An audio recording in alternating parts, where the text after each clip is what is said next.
자, 녹화 버튼 눌렀고요. 자, 확인 들려도 돼요? 여기 회의 나가게 확인 못 뜨는데.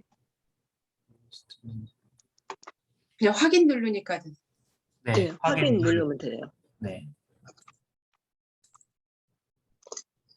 네.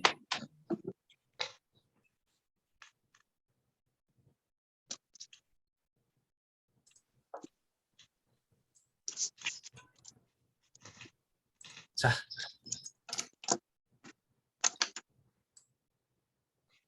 다니엘 성경 공부 이렇게 되는구나.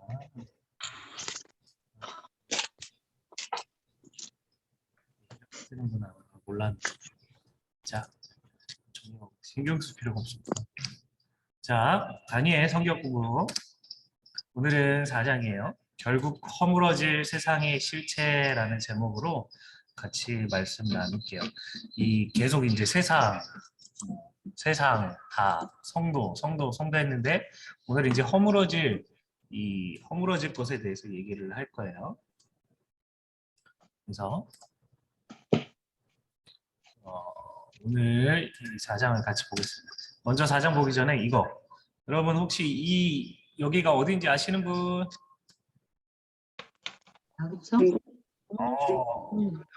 맞아요. 자금성입니다. 이 중국에서 이 청나라 명나라 때, 그렇죠? 청나라 명나라 때 이제 왕궁으로 쓰였던 이 성인데, 이 성을 보시면 이 방이 9,999개가 있대요. 그러니까 왜 9,999개냐면 이 옥황상제, 이 하늘의 신이 10,000개의 방을 가지고 있기 때문에 감히 사람이 이 10,000개를 넘으면 안 된다 해가지고 9,999개래요. 그래가지고 이렇게 어마어마한 이 성을 갖고 있는 거죠. 근데 이렇게 사진을 보면은 뭐 적당한 크기네라고 생각할 수 있는데 이게 저도 실제로 한번 가봤거든요. 근데 엄청 커요. 이게 말이 좀 그런데 정말 무식하다고 느껴질 정도로 커요. 그래서 이게 사람이 서 있는 그림인데 사람이 요만한데 성이 있다만 해요 지금. 엄청 크죠? 그래서 이런 성이 지금 이렇게 다 둘러싸고 있는 거예요. 뭐 아까 전에 그 사진이 여기쯤 사진일 것 같은데 여기 가운데. 그래서 아무튼 이렇게 넓은 이 성이 있는데 이 성이 누구를 위해서 있냐면 이 중국 황제를 위해서 존재한다라는 거예요. 그래서 이 황제만을 위해서 이 사람들이 다 이 신경 쓰는 거예요. 여기만 바라보고 이 황제 한 사람을 위해서 모든 사람들이 다 집중하고 추구하고 뭐 그런 거죠. 근데 여러분 여기서 이렇게 황제가 여기 이렇게 서 있으면 오늘도 이렇게 사람이 참 그렇죠? 근데 아무튼 이렇게 사람이 이렇게 있으면 이 사람을 위해서 수많은 사람들이 존재하고 이 사람을 위해서 이 땅에 다 존재한다고 생각하면 이 왕의 기분이 어떨까요? 왕의 기분이 어떨까요? 자신을 위해서 이런 공간이 있다. 그러면은 이 세상의 중심은 나다. 중국이 진짜 그러죠. 이 세상의 중심은 나다라고 생각하고 이 모든 것이 나를 위해서 존재한다라고 생각하죠. 그래서 진짜로 세상을 다스리는 신과 같은 그런 생각이 들 거다라는 거예요. 그렇겠죠? 만약에 왕이 되면 이런 생각이 든다라는 거죠. 근데 이 자금성 안에는 이 399개의 10평 남짓한 방이 또 있어요. 이 방이 뭐냐면 제가 그 방을 못 찾았는데 이 마지막 황제가 머물던 이 방이 이런 모양이었어요. 마지막 황제가 이런 곳에서 잤는데 이 방이 무슨 방이냐면 왕이 숙소예요. 399개가. 근데 이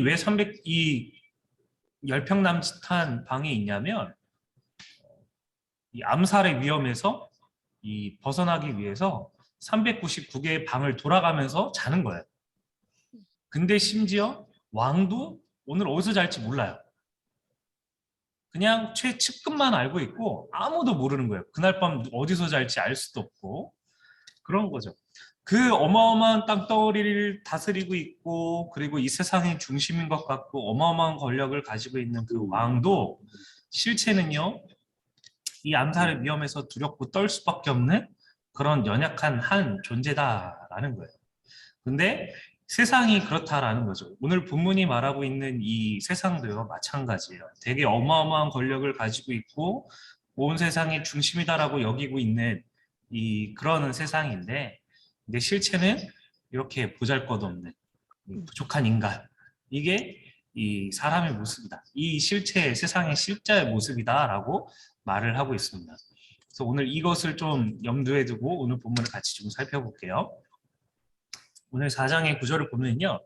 이게 보시면 1절과 3절 그리고 마지막 28절에서 37절에 보면 이 마지막 부분에 여호와를 찬양하는 부분이 나와요. 느부갓네살 왕이 여호와를 찬양하는 부분이 나와요. 그래서 이 여호와를 찬양을 느부갓네살이 하는데 왜 찬양을 하게 되는가에 대한 내용이 여기 안에 포함되어 있어요.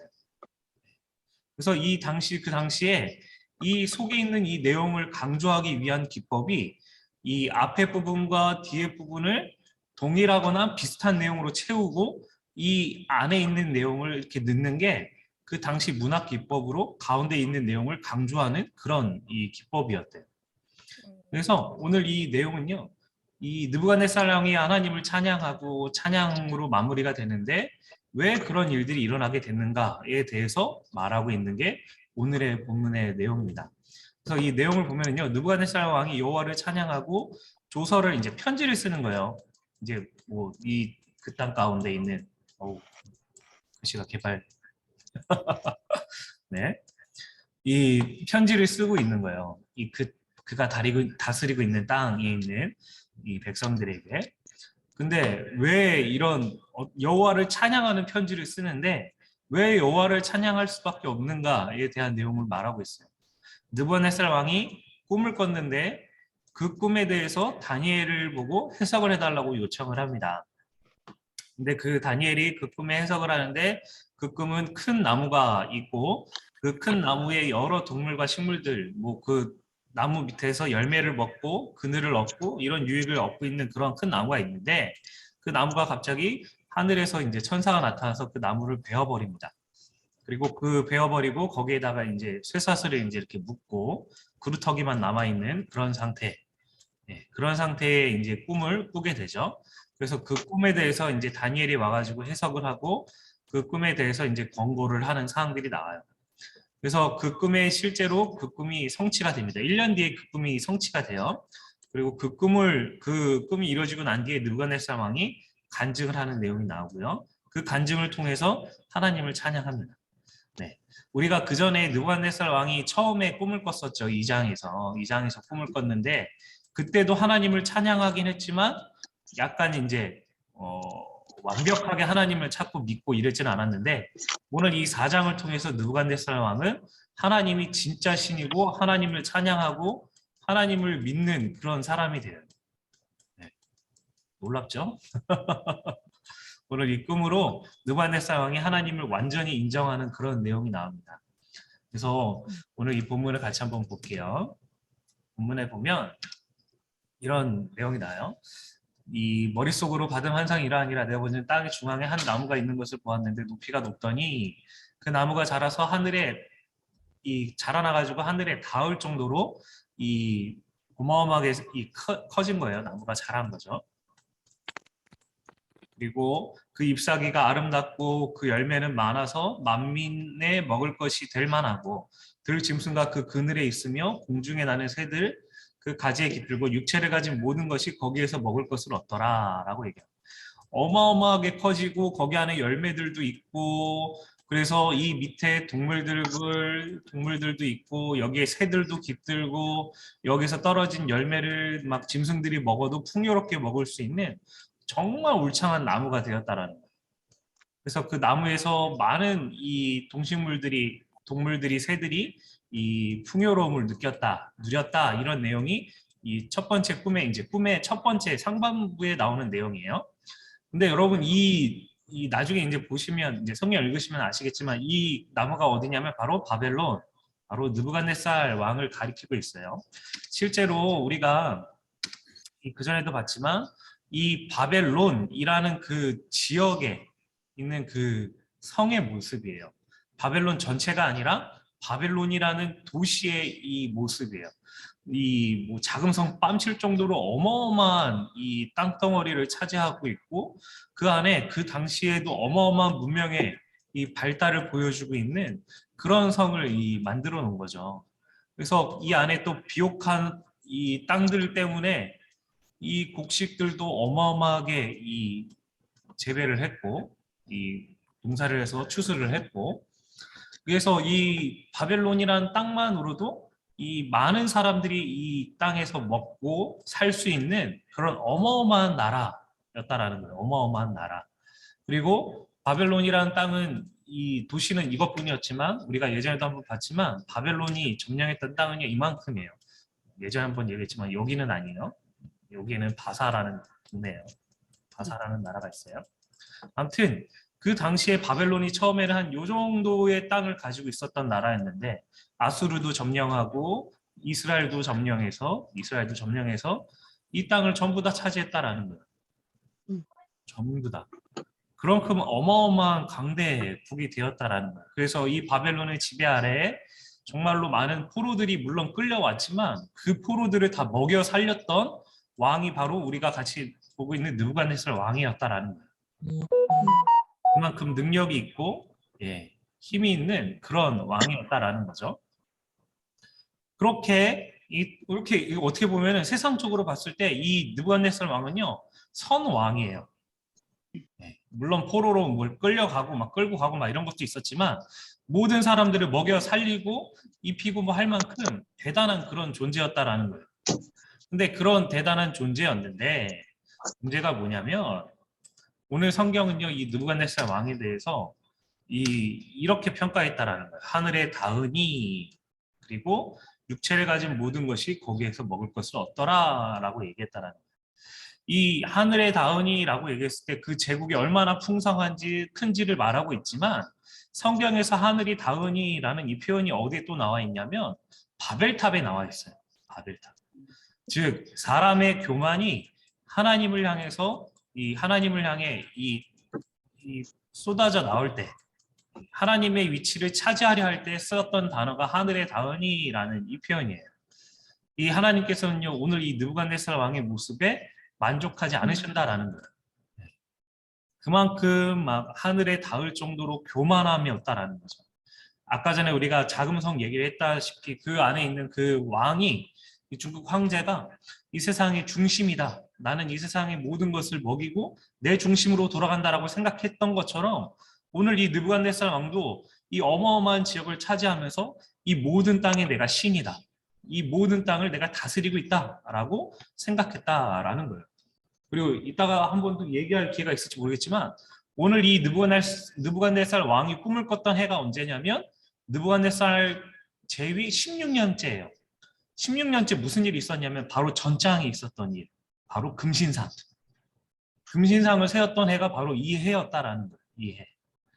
즉 그것을 세우면서도 우리가 뭐 얘기했냐면 자신이 이 세상의 왕이다라는 거예요. 감히 내 손에서 너희를 건질 신이 누구 있느냐라고 고백했던 것처럼 이 느부갓네살 왕의 교만이 하늘을 찔렀다라는 거예요. 하나님이 오늘 느부갓네살 왕에 대한 평가가 이 모습인 거예요.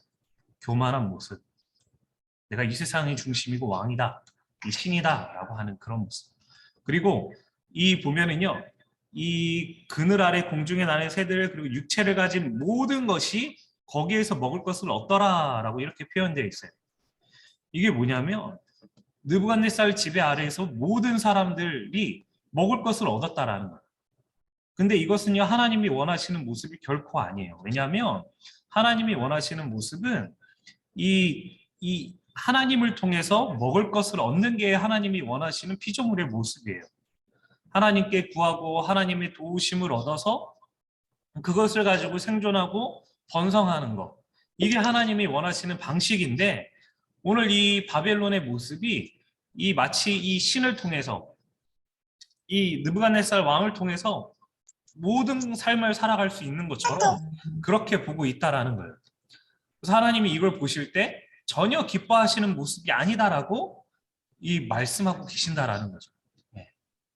그래서 이 첫 번째 장면에 이런 장면이 나오고 두 번째 장면에 무슨 내용이 나오냐면 이런 내용이 나와요.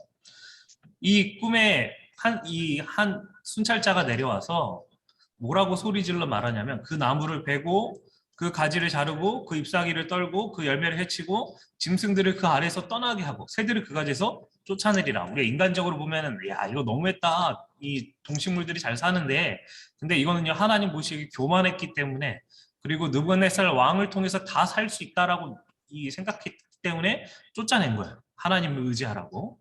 그리고 그 나무를 이 배서 그루터기를 남겨놨는데 새와 노줄로 동이고 그 들풀 가운데 두고 예. 이제 하늘이 이슬에 젖고 땅의 풀 가운데서 이 제목을 얻게 된다라고 말하고 그 마음이 변해서 사람 마음 같지 않고 짐승의 마음을 받아 7대를 지날 거다라고 말씀해요. 그래서 이 순찰자들의 명령대로 거룩한 자들의 말대로 이런 일들이 일어났다. 그래서 지극히 높으신 이가 사람의 나라를 다스리며 자기의 뜻대로 그것을 누구에게든지 주시며 또 지극히 천한 자를 그 위에 세우시는 줄을 사람들이 알게 하려 함이라. 오늘 이 환상의 의미가 무엇인지를 설명하고 있어요. 근데 이거는요 좀 이따 또 얘기할 거니까 지금은 지나갈게요. 그래서 실제로 이 거대한 나무가 이 순찰자를 통해서 이렇게 배임을 당하죠. 생각하고 뱀을 당합니다. 그래서 이 뱀을 당하자 새들이 다 떠나가요. 다 떠나갑니다. 그리고 짐승들도 다 떠나가죠.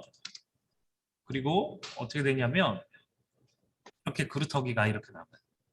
그루터기가 이 새와 노줄을 동이고 들풀 가운데 두는 그런 그루터기가 남게 됩니다. 그리고 오늘 이 환상이 무엇을 가리키냐면 바로 느부갓네살 왕을 가리키는 거예요. 그래서 느부갓네살 왕이 실제로 이 7해 동안 이 진짜로 이렇게 정신이 나가서 7해가 아니라 7달 동안 정신이 나가서 이 들에서 살게 됩니다. 그리고 쇠사슬에 이렇게 묶여서 삶을 살게 돼요. 그리고 오늘 이 15절의 밑에 부분에는 짐승과 더불어 제 몫을 얻으리라 라고 말하고 있어요. 이 느부갓네살이라는 이 대단한 이 나무 아래서 모든 사람들이 먹을 것을 줬던 이 나무도 댕강뱀을 당하고 이 하늘에 그리고 땅 가운데서 짐승과 더불어서 제 몫을 얻게 돼요. 즉 이 느부갓네살 왕의 실체가 뭐냐면 이 거대하고 신처럼 모든 것을 먹여 살리는 그런 존재가 아니라 짐승과 같이 이 하늘에서 먹임을 먹여주는 것을 먹을 수밖에 없는 그런 존재다라는 것을 오늘 환상이 말하고 있는 거예요. 짐승처럼 너도 더불어서 먹어야 되는 그런 존재다. 신이 아니고 네가 이 세상의 모든 것을 막 다스리고 먹여 살리는 그런 대단한 신이 아니라 이 짐승과 더불어서 제 몫을 먹게 되는 그런 존재일 뿐이다라는 것을 말하고 있다라는 거예요. 그래서 오늘 이 느부갓네살 왕이 하는 말이 이 세상의 진짜 모습과 같다라고 오늘 우리에게 말씀하시는 겁니다. 이 세상의 진짜의 모습도 마찬가지라는 거예요. 막 대단한 것처럼 보이고 막 먹여 살리는 것 같고 막 다 책임지는 것 같고 이 세상이 다 하는 것 같지만 이 실체는요 이거 더불은 거예요. 짐승과 더불어 제 몫을 얻어야 하는 그런 존재들이다라는 거예요. 즉 하나님의 통치 아래서 먹여 주시고 입혀 주시지 않으면 죽게 되는 그런 존재들. 그게 바로 세상이고 그게 바로 오늘 우리 세상이 우리에게 이 실체의 모습이다라는 것을 오늘 이 환상을 통해서 우리에게 말씀하신다라는 거예요. 그래서 세상이 우리에게 막 말하는 게 있어요. 너희들 나처럼 믿고 나를 믿고 따라라. 너희들 우리처럼 살아야 되고 내가 너희의 생명을 먹여 살리라 라고 얘기하지만 실체는 절대 그러지 않고 그들의 진짜 모습은요 이거다라는 거예요. 그럼 이거 아시죠? 이게 무슨 빵일까요? 공갈빵. 아 맞습니다. 네, 공갈빵이에요. 공갈빵이 어떤 빵이에요? 아니 속이 비어 있죠. 네, 속은 텅텅 비어 있어요. 텅텅. 근데 세상이 말하는 게 바로 이런 모습과 같다라는 거예요. 막 대단하게 막 이거 먹으면 배불러질 거야. 우리처럼 우리의 말을 따르면 네가 이렇게 풍요로워질 거야. 다 이렇게 얘기하지만 실체는 뭐예요? 아무것도 없다라는 거예요, 속에. 세상이 실체 모습이 이런 거예요. 공수표 날리는 거예요, 공수표. 네. 이런 게 바로 우리가 살아가고 있는 세상의 모습이에요. 그래서 세상 때문에 막 그거 안 따라가면 막 우리 망할 것 같고 막 우리 특히 막 이 여기 계신 분들은 뭐 대부분 안 그러시겠지만 이제 막 부동산 막 이런 거 있잖아요. 내가 그때 거기를 넣었어야 되는데 막 이러면서 내가 막 이런 마음들 막 자꾸 들잖아요. 그런데 그렇지 않다라는 거예요. 하나님이 먹여 살리고 하나님이 이끄시는 삶이 우리의 삶이지 세상이 우리를 먹여 살리고 그렇지 않다라는 거예요. 뭐 돈 뭐 몇십억, 20억, 30억 벌면 막 우리가 풍요로워질 것 같고 막 행복할 것 같지만 하나님이 치시면 보잘것없는 이 그루터기 보여줬죠. 이 대단한 이 바벨론은 땅을 갖고 있지만 그냥 하나님 쳐버리면 그냥 짐승처럼 7달 동안 이렇게 돌아다녀야 되는 그런 존재가 되는 거예요. 보잘것없다라는 거죠. 아 그리고 참고로 이게 7달인지 7회인지 조금 이 논의가 있어요. 이게 진짜 7회인가 7달인가. 그래서 이거는 이제 나중에 우리가 좀 기회가 됐을 때 같이 한번 얘기할게요. 아무튼 이런 게 바로 우리가 막 살아가는 이 세상의 모습이다라는 거예요. 세상의 모습. 네. 그렇다면 이런 세상에서 우리는 어떻게 살아야 되는가? 어떻게 살아야 되는가? 오늘 다니엘을 통해서 우리가 볼 수 있습니다. 첫 번째로 이 세상 가운데 우리가 어떤 모습으로 살아야 되냐면 하나님의 백성으로의 신실한 모습을 가지고 살아가야 된다라는 거예요. 본문에 보면은 이 느부갓네살 왕이 이 다니엘을 부르면서 뭐라고 말하냐면 네 안에 거룩한 신들의 영이 있은즉 어떤 은밀한 것이라도 내게는 어려울 줄 없는 줄을 내가 안다라고 얘기해요. 이게 무슨 말이냐면 내가 네 안에는 거룩한 신들의 영이 있다는 것을 내가 진짜 분명히 알아서 너에게 얘기하면 반드시 해석해 줄 거를 내가 알고 있다라고 얘기하고 있는 거예요. 다니엘을 어마어마하게 신뢰하고 있어요. 느부갓네살 왕이. 근데 여러분 느부갓네살 왕이 다니엘을 이렇게 신뢰하게 되었던 이유가 뭐냐라는 거예요. 여러분 다니엘은요 이 우리나라 말로 하면 박수장인데 이제 남자 부당인데 그 당시에 이 표현으로 얘기하면 점성술사인 거예요. 밤하늘의 별을 보면서 시대를 이렇게 읽어가는 그런 일들을 했던 게 이 점성술사였어요. 근데 이 점성술사 일을 하면서 그가 물론 뭐 하나님께서 주시는 이 꿈을 해석할 수 있는 능력 때문에도 그렇지만 이 그의 삶 가운데 느부갓네살 왕이 아까 전에 말한 대로 거룩한 신들의 영이 있고 그리고 이 박수장 거룩한 신들의 영이 있은즉이라고 얘기하게 된 이유는요.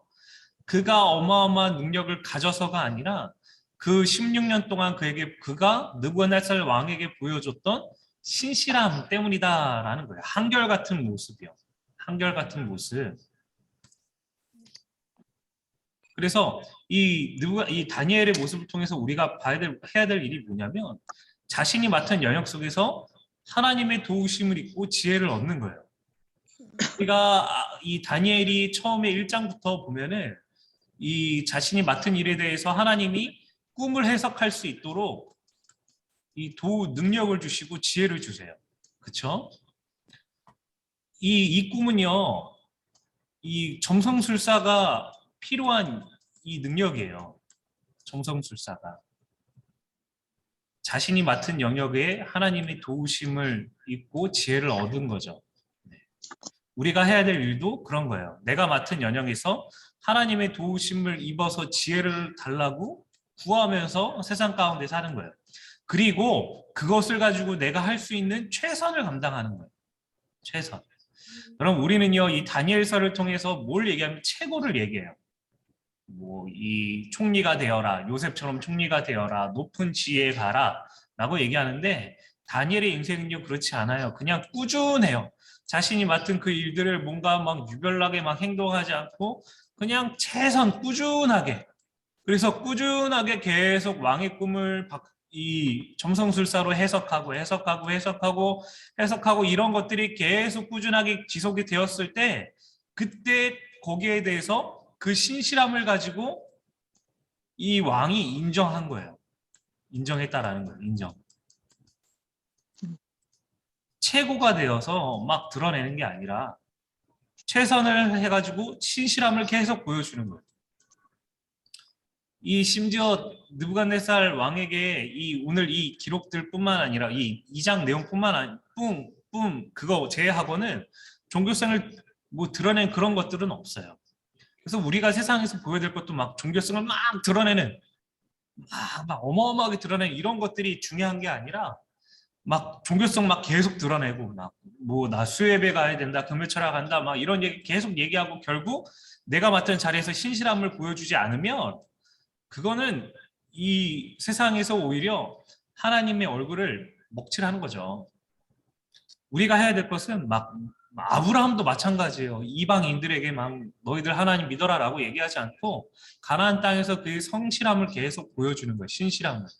그래서 이 사라의 이 무덤을 살 때도 그 아브라함에 대해서 평판이 좋았던 거는 아브라함이 이방인이었지만 그가 그 땅 가운데서 성실하게 삶을 살았기 때문에 아브라함을 인정한 거예요. 하나님의 이 사람으로 인정했다라는 거예요.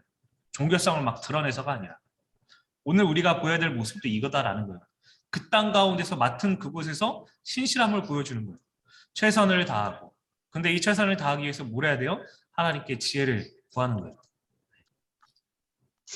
이게 바로 우리가 세상에서 살아야 되는 모습이다라는 거죠. 지혜를 구하고 신실함을 가지고 최선을 다하는 거예요. 첫 번째예요.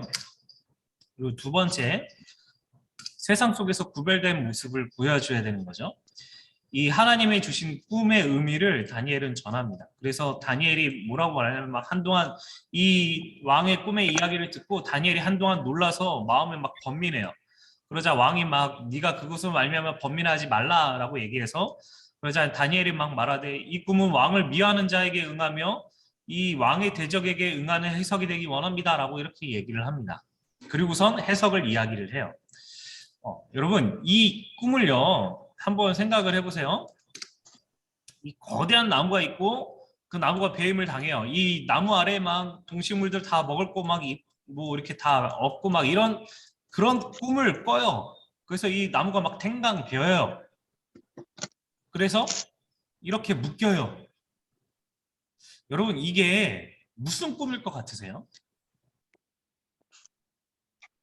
그 당시 왕의 꿈에 대해서 막 기록들도 잔뜩 있고 뭐 그 해석에 대한 내용들도 어마어마하게 오랫동안 쌓여 있었던 이 바벨론의 점성술사들에게 오늘 이 꿈이 무슨 내용인지 정말 몰랐겠냐라는 거예요.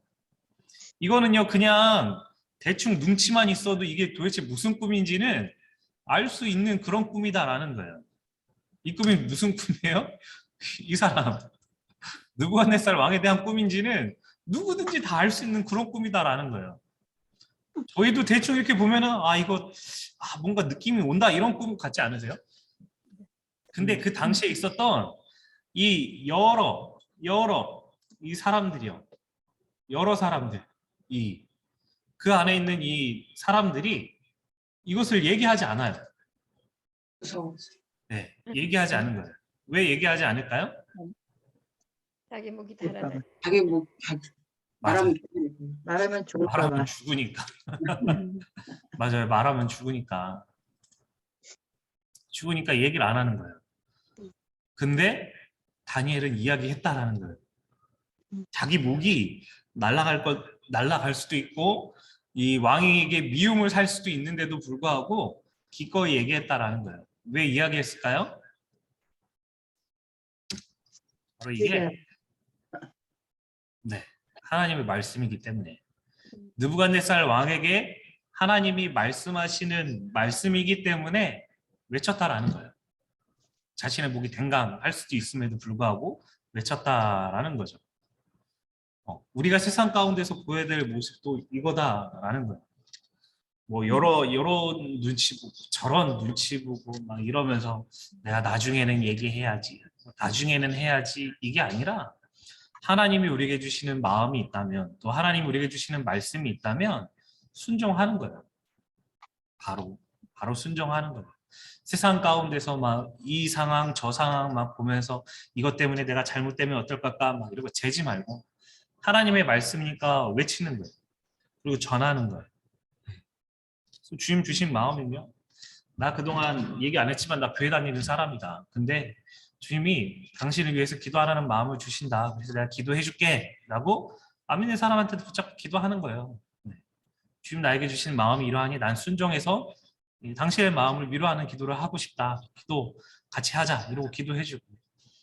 이 옆에 막 사람들한테 뭔가 이렇게 막 떡을 주고 싶고 이웃한테 뭘 주고 싶다. 그럼 그 마음에 순종해서 말하는 거예요. 아, 하나님이 우리에게 주시는 마음이다 하고 주시는 거예요. 떡도 주고 뭐 주는 거예요. 근데 그냥 주는 게 아니라 하나님을 드러내는 거예요. 하나님이 나에게 주신 마음이니까 드러내는 거예요. 그 사람이 받고 안 받고 뭐 이런 거는요, 둘째 문제예요. 오늘 다니엘처럼 느부갓네살 왕이 이 꿈을 들었지만 안 들어요. 그때 그 해석을 그런 막 내용을 들으면 본인이 뒤집어져야 되는데 안 뒤집어져요. 근데 그거는 그 사람이 겪어야 될 일인 거고, 우리가 해야 될 일은 마음이 주신 마음을 가지고 전하는 거예요. 네. 오늘 이 다니엘처럼 위에 주신 마음을 가지고 전하는 거죠. 전하는 거예요. 그런 분들이 되시기를 바래요. 이 주신의 마음을 가지고 말씀 가지고 전하는 그런 분들 되시기 바랍니다. 네, 세 번째요. 세 번째 뭐냐면 세상에 해석과 대안을 내놓는 거예요. 이 느부갓네살 왕에게 다니엘이 이 해석을 이제 막 얘기하고 난 다음에 뭐라고 말하냐면, 내가 아래 있는 것을 받으시고 공의를 행하고 죄를 사하고 가난한 자를 긍휼히 여기고 그래서 죄악을 사하여 주십시오. 그러면 왕의 평안함이 혹시 장구하리이다라고 하니다라고 얘기해요. 뭔 얘기를 하고 있냐면, 왕이시여 이렇게 하면 당신에게 임하는 이 재앙이 피해갈 것입니다라고 해석을 얘기하는 거예요. 대안을 이야기하는 거예요. 대안을. 이 다니엘이 얘기하는 이 내용은요, 이런 내용이에요. 이것이에요. 이 공평을 이야기하고 있어요. 공평. 여러분 이 그림 보셨는지 모르겠어요. 평등은요 그냥 다 똑같은 거예요. 다 똑같은 거예요. 그래서 너 하나, 너 하나, 너 하나 다 하나인데, 공평은요 이거예요. 뭐 너는 이제 키가 크니까 없고, 너는 중간이니까 하나, 넌 제일 작으니까 두 개. 그래서 다 줬다고 다 되는 게 아니라 그 사람들의 상황에 맞춰서 채워주는 거. 네, 그게 바로 공평이에요.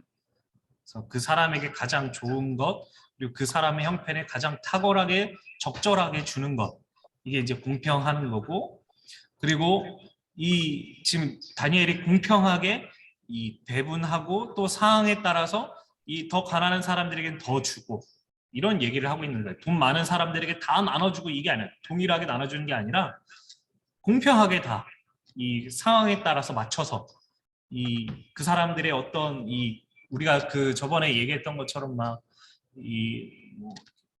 사채업자들 돈을 빌려주고 이런 극심한 것 때문에 막 노예로 팔려가는 사람들이 많았다라고 그때 영상에서 봤던 것처럼, 그런 사람들의 죄를 사해주고 노예를 풀어주는 그런 일들에 대해서 지금 은연중에 말하고 있는 거예요. 또 뭐 얘기를 하고 있냐면 긍휼에 대해서 말하고 있어요. 여러분 여기서 말하고 있는 긍휼은요, 긍휼히 여김을 받을 대상이 아닌데, 긍휼히 여길 만한 그런 대상이 아닌데도 불구하고 긍휼히 여기는 것. 하나님이 말씀하시는 거죠. 너의 죄보다 나의 긍휼이 크다. 우리를 향한 하나님의 모습이 이건 거죠. 긍휼히 여김을 받을 존재가 아니에요. 그런데도 긍휼히 여겨주시는 것. 오늘 다니엘은요, 이 두 가지를 느부갓네살 왕에게 이야기하고 있다라는 거예요. 근데 여러분 이 다니엘이 말하는 것은요, 오늘 우리는 이거 되게 이렇게 막 익숙해요. 아, 이게 당연하지라고 생각하는데, 그 당시는요 절대 그러지 않아요. 왜냐하면 그 당시에 이 나라에 돌아가는 이 흐름, 그리고 그 당시 시대의 흐름은요 이거예요. 왜요? 무력의 시대인 거예요. 힘의 논리예요. 힘의 논리. 그래서 이 힘으로 제압하고 빼앗는 게 당연한 시대예요. 공평이 아니라 힘이 있는 자가 약한 자를 지배하는 거. 그래서 그가 가지고 있는 모든 것을 가져가는 거. 이게 그 당시의 논리인 거예요. 논리. 그래서 강자가 약자를 털어가는 게 당연한 거예요. 긍휼히 여긴다? 이게 아니에요. 너가 약하니까 나한테 털린 거야 라고 생각하지, 너는 뭐 네가 약하니까 내가 너를 긍휼히 여겨줄게, 이게 절대 아니다라는 거예요. 그 시대의 상황이에요.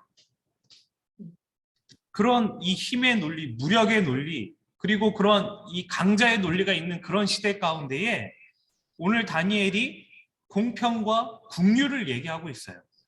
근데 이 공평과 긍휼이 뭐냐면 바로 구약 시대에 하나님께서 이스라엘 백성들에게 얘기했던 하나님 나라의 논리였다라는 거예요.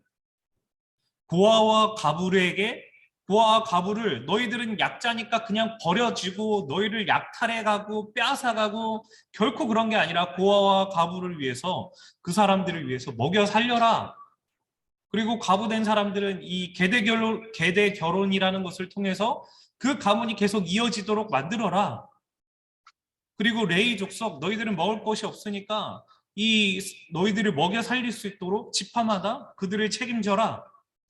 이 약자에 대해서 그리고 이방인에 대해서 그 사람들이 먹여 살릴 수 있도록 안식연을 통해서 그 사람들이 먹을 수 있도록 그 땅을 내버려 줘라. 이런 것들이요. 모든 게 이 하나님의 이 나라의 논리가 이 사람들을 평등하게 이 살리고 그들을 긍휼히 여기는 것. 이게 하나님 나라의 논리였다라는 거예요. 오늘 다니엘은요, 이 세상 가운데 이것을 말하고 있어요. 하나님 나라의 논리를 말하고 있는 거예요. 절대 그러지 않은 세상 가운데서 그런 거죠. 오늘 우리가 살고 있는 이 땅도 마찬가지죠. 강제한 논리죠. 그리고 이 민주주의, 그리고 이 경제, 그러면서 자신이 이제 두 강자가 다 가져가는 게 당연하고, 약자는요, 뭐 그런 능력이 안 되기 때문에, 뭐 그런 어떤 학력이 되지 않기 때문에, 그가 하는 일들이 그런 일들이기 때문에 빼앗는 게 맞다, 없는 게 맞다, 착취하는 게 맞다라고 생각하는데 하나님 논리는 절대 그렇지 않다라는 거예요. 긍휼히 여기고 평등하게 그 사람들을 먹여 살리고 그들이 필요한 것들을 채워주는 이게 하나님 나라의 논리인 거예요. 다니엘은요, 이 답이 없는 세상 가운데 이런 답을 내렸다라는 거예요. 여러분, 이런 것들을요, 막 교회가 해야 합니다, 뭐 나라가 해야 됩니다 라고 생각할 수 있어요. 근데 하나님은요, 하나님 백성 보고 이것을 하라고 말하고 계세요. 하나님 나라의 백성이면 너희가 하나님 나라의 방식으로 이 땅 가운데 살아가라 라고 우리에게 말씀하신다라는 거예요. 근데 우리가 이렇게 하나님 나라의 방식으로 살아간다고 한들 정말로 이 땅 가운데 하나님 나라가 질서가 세워질까요? 안 세워질 거예요. 100% 하나님 나라 오시기 전까지. 근데 하나님께서 하나님 나라의 백성에게 원하시는 모습이니까 살아가는 거예요. 이게 하나님이 우리에게 원하시는 모습인 거예요. 너 하나님 나라의 백성이면 그 땅 가운데서 하나님 나라의 백성답게 살아라. 이 땅 가운데 네가 땅을 디디고 살지만 너는 하나님 나라의 백성이니까 하나님 나라의 법칙으로 살아가라 라고 말하고 있는 거예요. 다니엘도 바벨론 땅에 살아가고 있지만 너는 하나님 나라의 백성의 자녀이니까 하나님 나라의 백성답게 살아라 라고 말씀하시는 것처럼 동일하다라는 거예요. 하나님 나라의 방식으로 살아가는 거예요. 내가 살아가고 있는 그 땅 가운데. 오늘 이것을 이야기를 했어요. 다니엘은 느부갓네살 왕이. 근데 그렇게 얘기했을 때 이 느부갓네살 왕이 이것을 따르지 않아요. 따르지 않고, 그리고 이 금 신상을 세우는 게 이 환상 전이었는지 후였는지는 알 수가 없어요. 이 다니엘을 이 금신상을 세웠을 때 다니엘이 없었던 이유가 이런 환상에 대한 내용을 얘기했기 때문에 다니엘은 빠지고 오지 마라 해가지고 다니엘이 그 심상을 세웠을 때 없었는지 어쨌는지는 알 수가 없지만 어쨌든 간에 이 꿈이 있고 난 다음에 1년 뒤에 느부갓네살 왕이 교만하게 얘기를 하자 실제로 이 하늘의 음성이 들려서 이 느부갓네살 왕이 이런 모습을 당해요. 막 소처럼 풀 뜯어먹고 막 여기 자세히 보시면 깨알처럼 여기 발톱이 이렇게 길어요. 이 새의 발톱처럼 진짜로 이렇게 되는 거예요. 그가 정신이 나가서 7달일지 7해일지는 모르겠지만 이렇게 정신이 나가서 이렇게 헤매게 됩니다. 이렇게 헤매고 난 다음에 느부갓네살 왕이 뭐라고 얘기하냐면 이 이야기가 오늘 본문에 계속 반복이 돼요. 뭐라고 말하냐면 지극히 높으신 이가 사람의 나라를 다스리시고 자기의 뜻대로 그것을 누구에게든지 주시며 라고 말해요. 또 지극히 높으신 이가 사람의 나라를 다스리고 자기의 뜻대로 그것을 누구에게든지 주시며 높으신 이가 사람의 나라를 다스리고 자기의 뜻대로 그것을 누구에게 주시는 줄을 알기까지 이루자라고 얘기해요. 무슨 말이에요? 자신이 왕이고 이 세상의 중심이고 이 세상을 다스리고 내가 왕이고 신이다 라고 말하고 있는 이 느부갓네살 왕이 아니다. 내가 지금 왕이 되고 이런 것은 하나님의 뜻이다라고 고백하고 있는 거예요. 하나님이 이 땅을 다스리시고 계시는데 하나님의 뜻대로 왕을 세우신다라고 이렇게 고백하고 있는 거예요. 내가 신이어서가 아니라 뛰어난 존재여서가 아니라 하나님이 나를 세우신 거구나라고 고백하는 자로 바뀌게 됐다라는 거예요. 그래서 오늘 이 과의 주제요. 하나님 나라의 이 땅은요. 막 세상이 정말로 다 다스리고 어떤 미국이 나라를 다스리고 막 전 세계를 다 통치하고 있는 것 같지만 그렇지 않다. 하나님이 나라를 다스리신다. 그리고 그 나라를 다스릴 수 있도록 자신의 뜻대로 사람들을 세우신다. 이게 바로 세상의 실체다라고 오늘 느부갓네살 왕이 우리에게 지금 말하고 있는 거예요. 성경은 오늘 이 다니엘서는요, 참 놀랍게도 이 느부갓네살 왕에게 이렇게 계속 이야기가 나오지만 그 왕을 통해서 하나님을 계속 드러내고 있어요.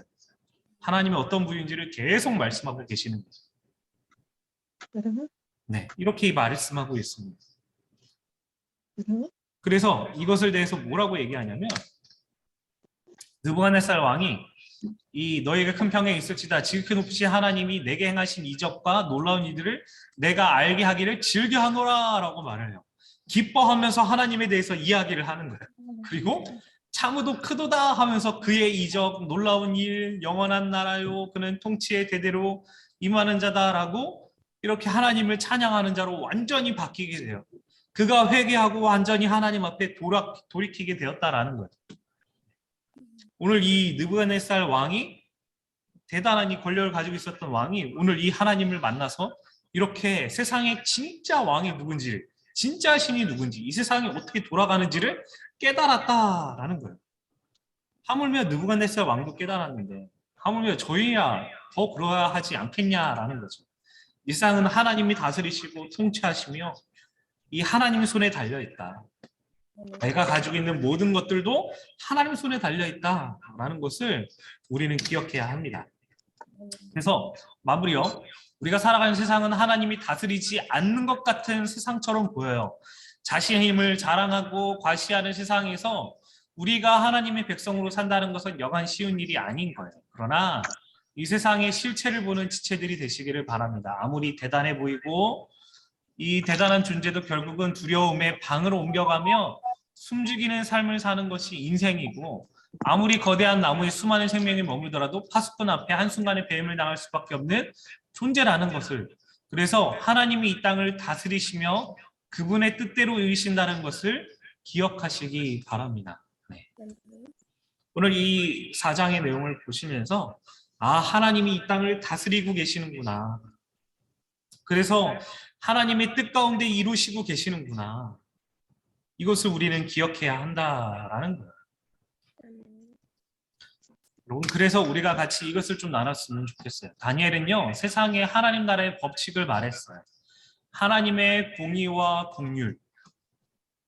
이 세상의 중심인 왕에게 말한 다니엘을 보면서 우리는 어떤 삶을 살아가야 하느냐라는 거예요. 내가 있는 곳에서 어떻게 하나님 나라를 세워갈 수 있을까라는 거죠. 그래서 내가 살아가고 있는 세상 가운데서 이 공의, 공평, 우리가 아까 얘기한 대로 이 공평하게, 공평한 세상을 만들어가기 위해서 그리고 이 국률이 여기는 이 놀라운 일들을 해결하기 위해서 우리가 할 수 있는 일이 무엇인가? 할 수 있는 일이 무엇인가? 내가 있는 곳에서 어떻게 하나님 나라를 세워갈 수 있을까? 이것을 좀 같이 나눴으면 좋겠어요. 그래서 뭐 이 공평하게 대하는 것, 저는요 뭐 이렇게 멀리 찾지 않고 저희 집에 이제 딸이 4명이잖아요. 4명이다 보니까 이 공평하게 대하는 게 정말 어려워요. 그냥 한 세트로 보는 거예요. 그래서 3명은 어린이, 1명은 아기. 이렇게 세트로 봐서 어린이들은 해야 될 일 해 이렇게 되고 이 아기에게만 뭔가 이렇게 너는 아기니까 하면서 이렇게 대할 때가 많아요. 그래서 저는 이 세 명을요 최대한 공평하게 대하려고 노력하고 있어요. 근데 공평하고 대하는 게 너 하나, 너 하나, 너 하나가 아니라 너는 좀 더 어리니까 2개, 너는 그것보다 어리니까 하나, 뭐 너는 제일 나이가 많으니까 1개, 뭐 이런 식으로. 그래서 각자의 그 성장도에 맞춰서 최대한 대하려고 노력하고 있어요. 아, 그리고 여러분 이 이웃을 사랑하고 하나님을 사랑하는 게 성경의 계명이라 하셨잖아요. 근데 하나님을 사랑하고 이웃을 사랑할 때 이웃의 제일 첫 번째는요, 가정이에요. 가정. 그래서 가족들이 내일 제일 가까운 이웃이에요.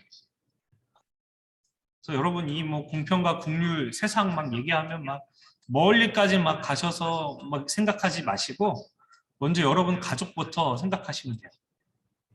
가족부터 생각하시고 여러분의 이웃과 친척과 여러분의 친구들 네, 이렇게 나가시면 좀 더 여러분이 대하실 때 편하실 거예요. 그리고 긍휼히 여기는 거. 긍휼히 여기는 거. 이 긍휼히 여김을 받을 만한 대상이 아닌데도 불구하고 긍휼히 여겨주는 거예요.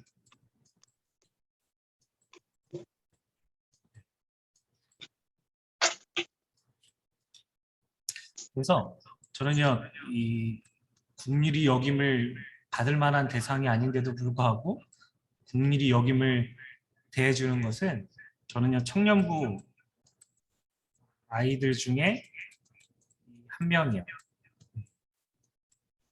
그래서 준이 아니에요. 오해하지 마세요. 미리 얘기하는데 준이 아니에요. 결코 아니에요. 준이는 아니에요. 그 청년 중에 좀 말이 그렇긴 하지만 약간 얘가 좀 건방져요. 그래서 막 내가 막 걔한테 해주는 게 당연한 것 같고 걔가 나한테 요구하는 게 당연한 것처럼 행동하는 아이가 있어요. 한 명이. 근데 걔가 저한테 그렇게 얘기할 때마다 이렇게 계속 거슬려요. 그래서 얘가 나한테 왜 이렇게 얘기하지? 막 이렇게 얘가 아직 잘 모르네. 막 이런 생각이 자꾸 들 때가 있는데 제가 오늘 이 다니엘서를 준비하면서 그래. 내가 모르는 아이여서 그렇지. 그리고 긍휼히 여김을 받을 만한 대상은 아니지만 한번 긍휼히 여겨보겠다. 이런 마음을 가지기로 결단을 했어요. 그래서 먼저 이것을 여러분한테 나누는 거예요. 여러분은 이게 좀 어려운 주제이긴 해요. 그렇죠? 네. 어려운 주제이긴 해요. 근데 이것에 대해서 한번 이야기를 해보시면 좋을 것 같아요. 음,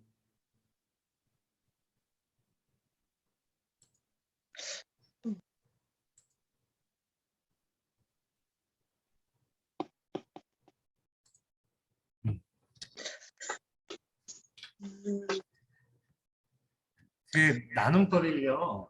네.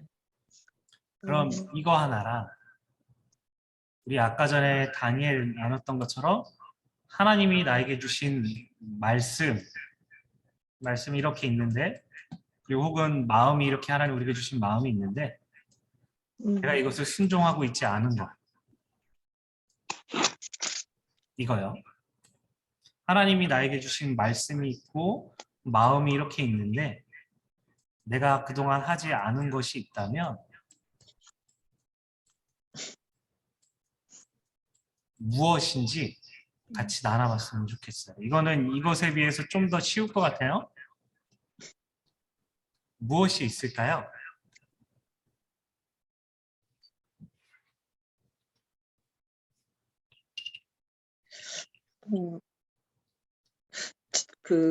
제가 한번 지금 목사님이 말씀하신 그 나눔에 대해서 다른 답인 설명? 제 의견 뭐 그런 거가 될지 모르겠는데 저는 전에부터 20대부터 그 사역자에 대한 교육자에 대한 그 생각이 연령을 떠나서 20대 전도사님도 사역자여서 평생 그 길을 가신다라는 그것 때문에 그러니까 대하는 거, 제 마음속에 늘 생각한 그 대하는 게 20대건 60대건 70대건 똑같은 마음으로 대해야 된다라고 생각을 했었어요.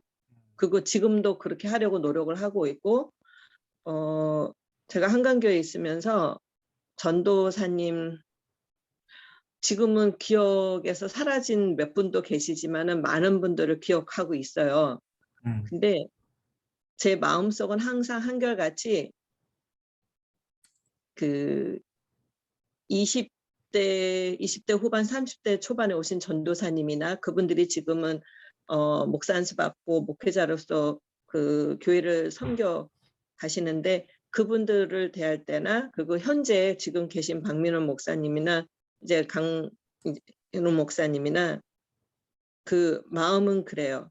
저희 그 이제 참 목사님도 같은 마음이시지만 교육자이기 때문에 연령을 떠나서 아까 목사님은 이제 아이들한테 네. 어린이다라는 그런 이제 규정을 하는 것처럼 저는 전도사님, 양전도사님도 그렇고 사역자의 길을 가는 그분들한테는 나이를 떠나서 사역자로 그 대하려고 많은 나름 노력하고 있어요. 때로는 아직 젊은데 뭐 그리고 같이 어떨 때는 뭐 농담도 할 수 있고 이제 그런데 그래도 항상 제 마음속에는 그 이제 성도들을 위해서 이제 저희한테 이제 그 설교하시면서 말씀도 주시고 때로는 어떤 상황의 리더로서 또 교인들을 인솔해서 어디를 가야 될 때도 있고 이제 그런 공간에 같이 이렇게 있을 때에 어른으로 그 대우를 해드려야 되는 게 맞다고 생각해요. 간혹 가다가 어떤 성도님들은 20대 전도사님들이 오면은 반말하시는 분들이 계세요. 저는 그게 굉장히 거슬리거든요. 그러니까 그런 이제 아까 뭐 평등, 공평 뭐 이런 이제 단어가 이게 적합한지는 잘 모르겠는데 저는 사역자에 대해서 성도님들이 저도 성도예요. 저도 이제 성도로서 거기에 맞는 대우를 해드려야 되는 게 맞다라고 생각을 하거든요. 그게 평생 몸에 배어 있어야지 될 것 같고 또 그렇게 대우를 받아야지 그 사역자도 거기에 맞는 행동을 할 거고 거기에 맞는 본인의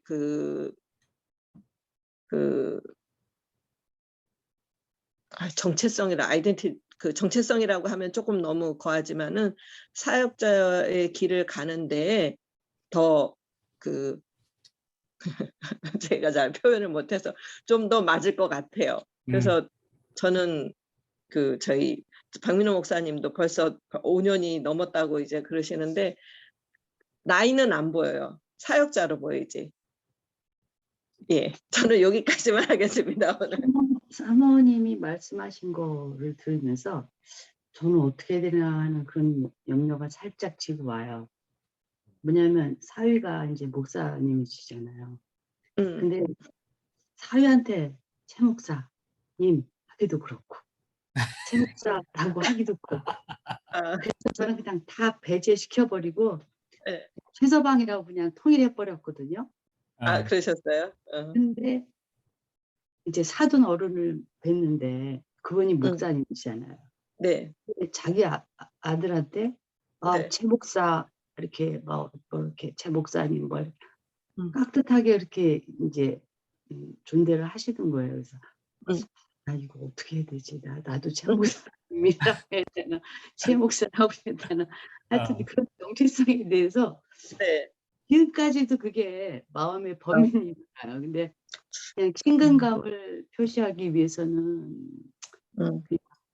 장모로서 최서방이라고 하는 것도 네. 박 목사님 같은 경우는 어떻게 하시나요? 장모님이나 장인 어르신이? 저도 장모님은 저한테 그 제 아내한테도 목사님이라고 말씀하세요. 그래요. 목사님 뭐 식사하셨어? 라고 이렇게 물어보고 응, 이렇게 말씀하시죠. 왜냐면요, 그 조금 그런 게 왜냐면은 제가 거기서 전도사로 사역했을 때 만났으니까 응, 장모님은 저를 전도사 때부터 보셨거든요. 응, 그래서 약간 이제 사역자라는 시작부터 어떻게 그렇게 뵈서 좀 그런 것도 있는 것 같아요. 어떻게 규정을 지어야 될지 그거를 좀 명확한 해답을 주세요. 고민이에요. 아, 여기도 마찬가지네. 갈등이에요. 우리 선생님. 아니 네. 진짜 그거 해결해 줘야 돼. 어떻게 해야 돼요? 어, 근데 제 저는- 경험자로 저희 만약에 어머니가 계시잖아요. 저희 사이였다면 제가 최소방 박서방 이렇게 얘기하는 거에 대해서 기분이 어떠신지는 그걸 구체적으로 물어보지 못하겠더라고요. 아니 근데 그거는 응. 뭐 그렇다고 마음이 중요한 거 네. 아닌가요? 네, 그렇다고 할 말 안 하시고 뭐 응. 그러시지는 않아요. 그러니까 표현하실 뭐 것들은 다 표현하시고 사위는 이러니까. 뭐 그런 건 아닌데 좀 네. 그래서 사위라도 좀 어려워요. 굉장히 일반 사위보다. 그렇죠, 그렇죠. 다른 분들은 사위하고 뭐 이렇게 아들처럼 친하게 이렇게 지내고 음. 말도 그러고 그러는데 우리 사위는 이제 목사님이죠. 거기다 군목이죠. 그러니까 까가 다 들어가요. 단아까 다 들어가. 했습니다, 장모님. 저랬습니까? 아닙니다. 저랬습니다. 계속 그러니까 아, 저는 좀 이렇게 좀 친근감 있게 해주고 싶어서 그렇게 좀 격없게 하는데 근데 개인적으로는 네. 장모님이 너무 어렵게 하면 같이 우리는 어려워져. 어려워요. 네, 음. 같이 어려워지니까. 목사님이 제 목사님 이렇게 하셨어. 이렇게 뭐 이렇게 하기도 그렇고. 아니 그렇게 하셔요.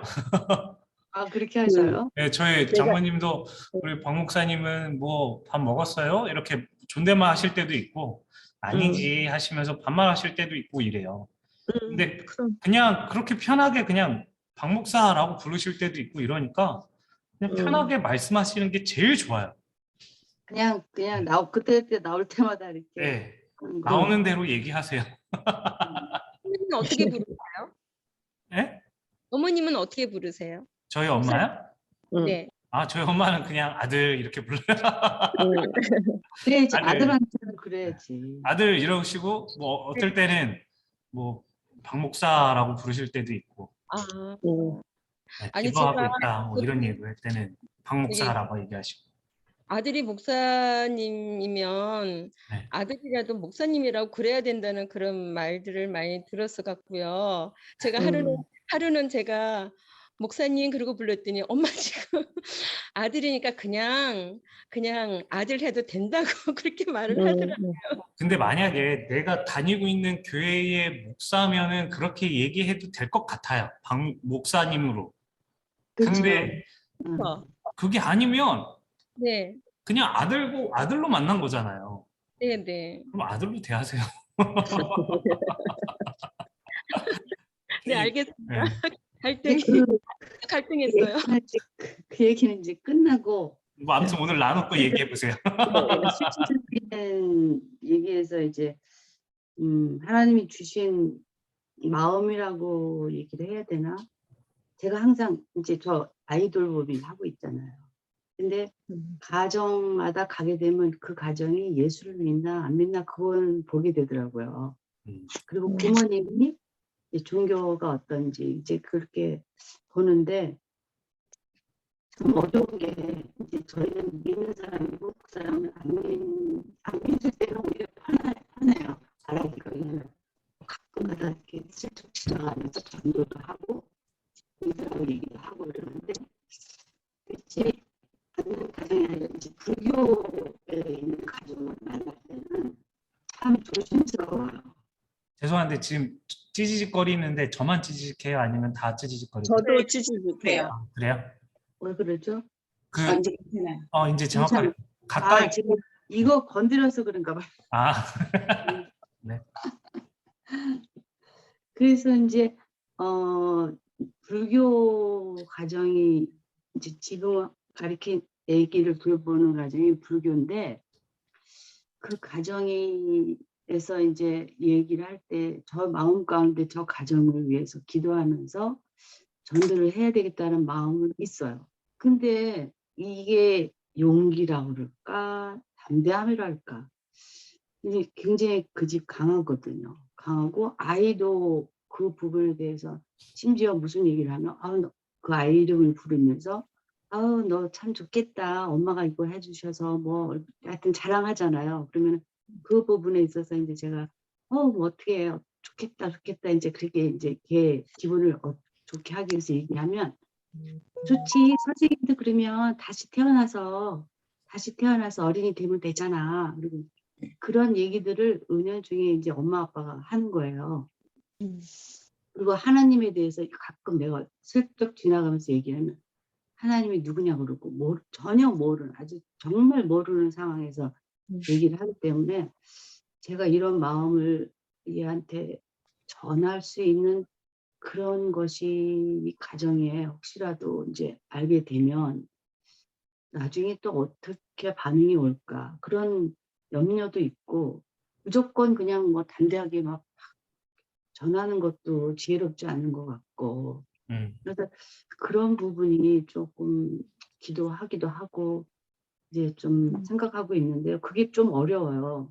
그래서 이제 요즘에 그 아이가 코로나가 걸린 거예요.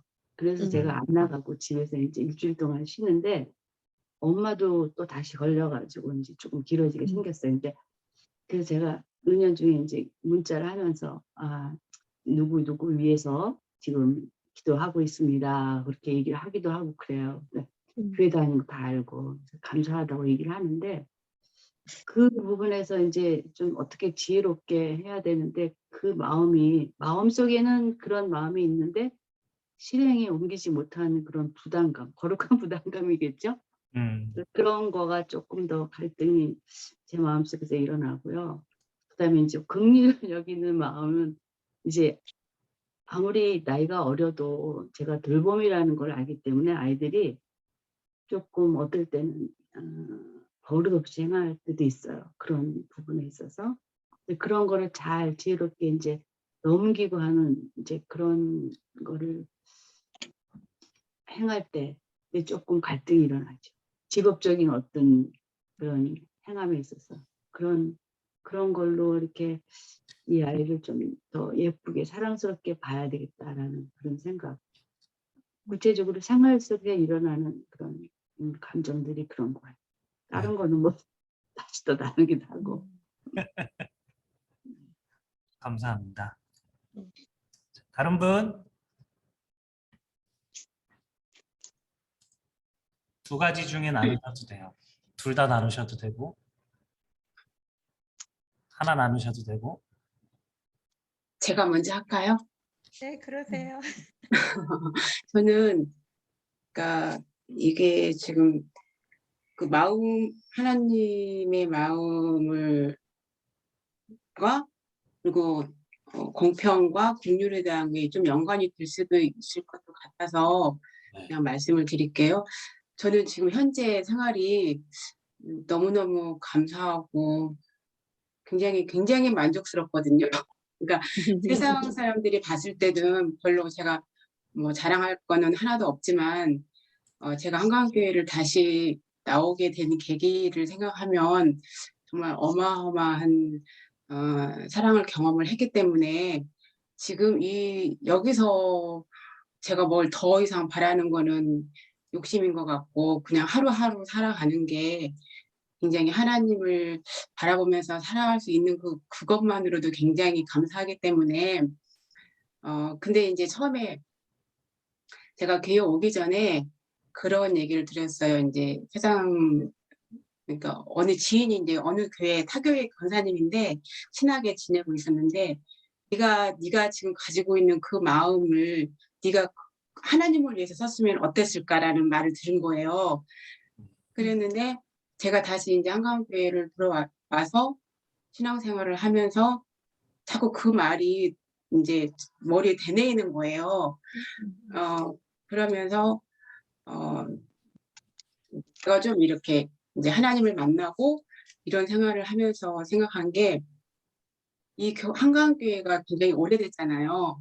근데 이 한강교회에 그동안에 다니셨던 이제 선배들이 많이 계시잖아요. 지금도 보면은 권사님, 장로님들이 막 몇십 년씩 이 한강교회를 섬기셨더라고요. 그러니까 그분들이 굉장히 대단하게 보이는 거죠. 그래서 정말 너무 감사하다. 내가 이 교회를 섬길 수 있게끔 이 터를 지금까지 닦아주신 분들이 정말 대단하다. 그러면서 이제라도 뭔가 하나님 일을 좀 이렇게 하고 싶고 뭔가라도 이렇게 선을 넘고 싶은데 제가 능력도 안 되고 뭘 할 수 있는 게 아무것도 없는 거예요. 그래서 제가 하나님께 감히 기도를 하기는 이제 저는 지금 만날 수 있는 사람이 우리 가족과 한강교회 가족이 거의 대부분이, 그러니까 세상적으로 알았던 모든 사람들을 한강교회를 오면서 저는 정말 다 끊었다고 보시면 되거든요. 물론 이제 이렇게 그 중에 추려진 사람들이 믿음의 사람인 거예요. 그러니까 그래서 이 한강교회에 저는 이 성도 한 사람 한 사람을 저는 저의 영적인 가족으로 이렇게 받아들이게 된 거예요. 그래서 육적인 가족은 우리 울타리에 있는 내 집에 살고 있는 우리 가족이지만 영적인 가족은 우리 한강교회 모든 식구들이기 때문에 한 사람 한 사람을 제가 정말 다 사랑할 수 있게 해달라고 기도를 하고 있어요, 감히. 그래서 어느 누구도 어느 누구도 차별 없이 제가 대하고 싶은 거예요. 그러니까 권사님이든 장로님이든 지금 새로 등록하신 새가족이든 간에 그 사람들을 바라볼 수 있는 시선을 똑같이 바라볼 수 있게 해달라고 저는 기도를 하고 있거든요. 그래서 하나님께 이제 제가 정말 능력은 없지만 어느 누군가가 저의 도움이 조금이라도 필요할 수 있다면 저한테 이렇게 바라볼 수 있는 시선을 좀 주셔서 제가 뭔가를 좀 내가 받은 은혜가 너무 크기 때문에 할 수 있는 기회를 줬으면 좋겠다라고 기도를 해요. 그래서 근데 하나님이 감사하게도 이제 그래도 이제 이렇게 제가 한강교회를 잘 섬길 수 있고 이렇게 할 수 해주셔서 너무 감사하고 그렇습니다. 네. 네, 여기까지. 감사합니다, 임 집사님. 네. 감사합니다. 아, 권사님. 네. 저는 늘 마음에 옛날에 하나님이 저한테 하나리 미랄이 되라는 말씀을 주셨거든요. 근데 그 말씀을 기억하면서 하나리 미랄이 어떻게 하면 되는 거지라고 늘 마음속에 그렇게 의문을 품고 계속 살아오고 있는데요. 첫 번째는 저희 가정에서의 그걸 말씀하셨다고 생각하고, 그러면서 또 우리 하나님을 모르는 사람들을 위한 그런 하나님의 마음이 또 담겨 있다고도 생각해서 제가 아침에 출근하거나 하여튼 제가 만나는 사람들을 위해서는 다 기도를 하게 되는 거예요. 지하철을 타면 지하철에 그 탄 사람을 위해서, 또 급하게 오토바이를 타고 위험하게 지나가는 사람이 있으면 하나님 저 사람 다치거나 사고 안 나게 해주세요라는 그런 기도도 하게 되고, 그러면서 하나님께서 제가 기도를 하면 또 어려운 사람들이나 제가 직접적으로 만나서 어떤 그걸 할 수 있는 사람이 있으면은 그 사람한테 또 그런 마음을 주셔서 제가 가지고 있는 것을 나누게 되는 그런 또 은혜도 베풀어 주시고요. 그래서 항상 제 안에 하나님에 대한 그런 어떤 사랑과 은혜를 어떻게 하면 내가 누리는 것을 다른 분들에게도 이렇게 같이 누리게 할 수 있을까라는 그런 생각하게 항상 기도하면서 있고요. 첫째는 한동안은 제가 저희 집에서 저희 집사님 때문에 항상 좀 굉장히 막 기도하고 힘들어한 적이 있었거든요. 근데 그럼에도 불구하고 신기한 거는 제가 아무리 아무리 다투고 그래도 밥을 뭐 어떤 분들은 남편하고 싸우면 밥을 안 해준다거나 그런 걸 한다는데 저는 아무리 싸우고 아무리 말을 안 해도 밥은 그대로 해드리고 도시락도 그대로 싸드리고 그게 제가 안 그러면 하나님한테 혼날 것 같은 거예요. 최고예요, 최고. 그러다 보니까 대단하십니다. 직장 다닐 때도 내가 먼저 1시간 먼저 나가서 우리 직원들 믿지 않는 직원들에서 기도하게 되고 그리고 또 그들이 나오기 전에 그들이 나오면 바로 커피를 먹을 수 있게끔 물도 다 끓여 놔주고 그런 게 제 몸에 밴 거예요. 그러다 보니까 이게 사회생활 나가서도 지금도 계속 그런 것들이 이어지게 하시는 거예요. 그래서 하나님의 그런 긍휼하심을 항상 제가 제 마음속에 새기면서 나를 그렇게 여기시는 하나님께서 또 저도 또 다른 사람들에게 그렇게 베풀길 원하시는구나 하는 그런 마음을 가지면서 실천할 때가 있습니다. 이상입니다. 감사합니다. 감사합니다. 아이, 최고. 그 권사님의 그 말씀에 제가 지금 은혜를 많이 받습니다. 그게 저도 많이 머리가 될지언정 꼬리가 되지 말라라는 권사님의 행동은 완전히 그 하나님이 원하시는 그런 모습인 것 같아요. 왜냐하면 권사님 제가 성가대 같이 하면서 늘 섬기시는 모습 보면은 어디서 저런 에너지가 나올까 그런 생각 늘 하거든요. 그래서 권사님 뵐 때마다 제가 은혜를 받아요. 용기도 얻고 힘도 얻고 또 쟁취하게 되고 저 또한. 감사합니다. 감사합니다. 부럽습니다. 자, 우리 오늘 이 정리하면서 3가지 그림이에요. 오늘은 요거. 자, 세상의 실체예요. 세상이 아무리 대단해 보여도 하나님 치시면 넘어질 수밖에 없는 그런 어마어마한 나무인데도 불구하고 넘어질 수밖에 없다.